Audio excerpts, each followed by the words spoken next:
Number 1. I was around 8 years old at the time.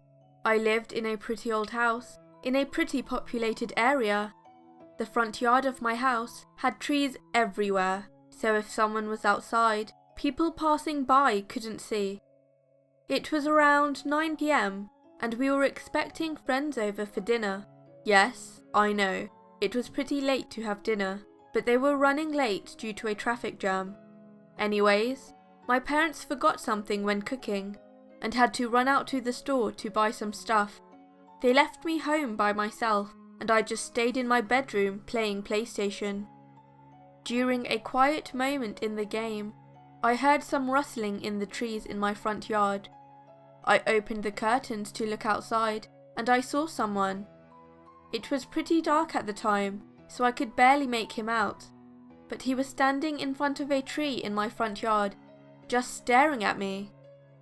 I did something extremely stupid, and I just brushed it off and went back to my game. I kept hearing more noises, and I checked outside again, and there he was, but this time closer. He was standing on the steps to our front porch. I could make him out now. He was a tall man around 6'5" with a black hoodie, and he just stood there, staring at me. I didn't think to call the police, since I was young and stupid, but I did make sure to grab a knife. When I got back to the window and looked outside, he was right outside my window, staring down at me, eyes wide open and with a terrifying smile that still scares me to this day. Once again, I did something stupid, and I yelled out, "Go away, I have a knife." Then, his smile was gone. He looked absolutely furious. I closed the curtains to my window and ran to the living room, hiding behind the couch. I could hear a loud banging noise on the door. The sound went on for about 5 minutes until I could hear a car coming up the road. Then the noises stopped. He must have run away. It was my parents.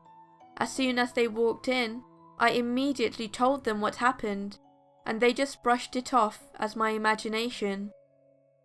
Ever since that day, I never stayed home alone. Number 2. When my family and I first moved into our new house, I was a 10-year-old girl going from 4th grade to 5th grade. It was a summer's day in 2006 or 2007. My mother, brother who was about 8, sister who was about 16, aunt, female cousin about 15 and I were setting up the furniture and electronics in the house the whole day. My father was at work and would come home around midnight. We had an old 1989 Chevy navy blue which was worn out and the locks didn't work. My mother kept the garage door remote in the car. It was a suburban area and the vibe of the neighborhood was safe. It was dark outside, and inside all the lights were off because not all the bulbs were in yet. The only light that was on was upstairs and the staircase leading upstairs. Everyone was hanging out there, chatting, when I heard the garage door open. Assuming it was my dad coming home from work early, no one else paid attention to the garage door except me. I ran down the stairs while calling out for my dad. There is a staircase which curves to the front door, and then a small set of stairs leading down to the basement, with 2 doors leading to the garage on the left. I stopped at the middle of the staircase, leaning against the wooden railing, while yelling out, "Daddy!" There was some commotion in the garage, but no reply from my dad. Assuming he couldn't hear me, I slowly inched down the railing, hoping he would reply. I started to feel anxious, like something was wrong, but ignored the red flags going off in my head, and slowly walked towards the garage door, freezing in front of it. My hand was on the doorknob, but something inside me was not letting me turn it. I just froze, and one last time called out to my dad.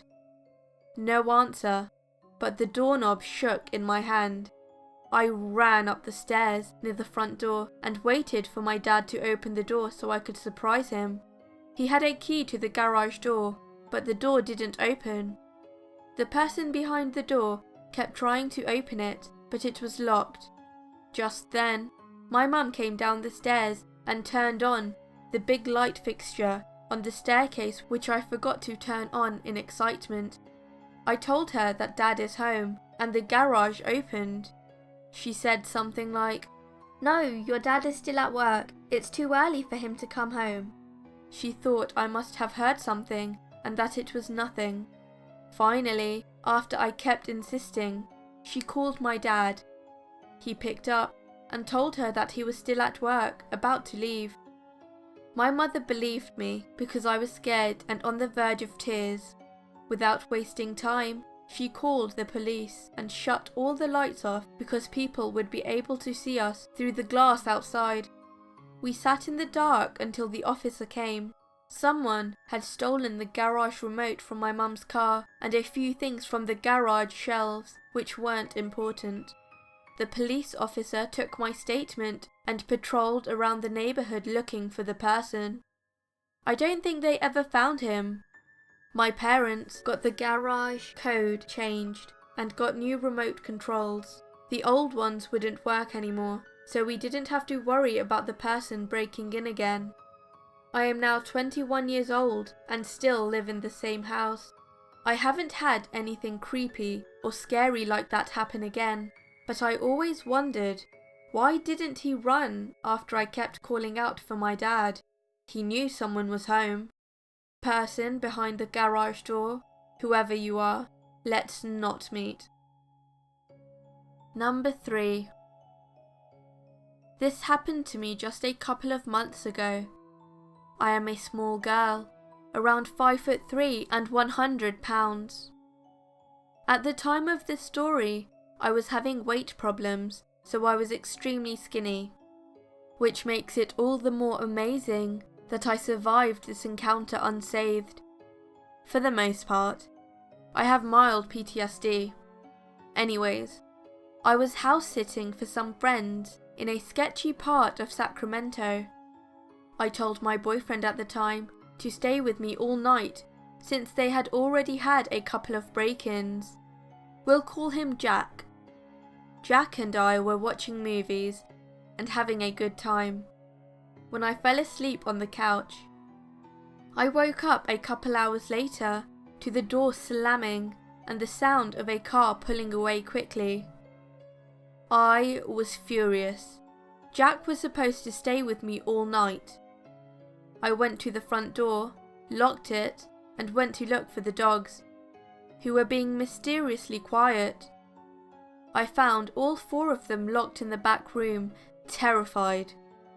So then I called Jack and I asked him why he left in such a hurry and when he'd be back, and why he'd locked the dogs in the room.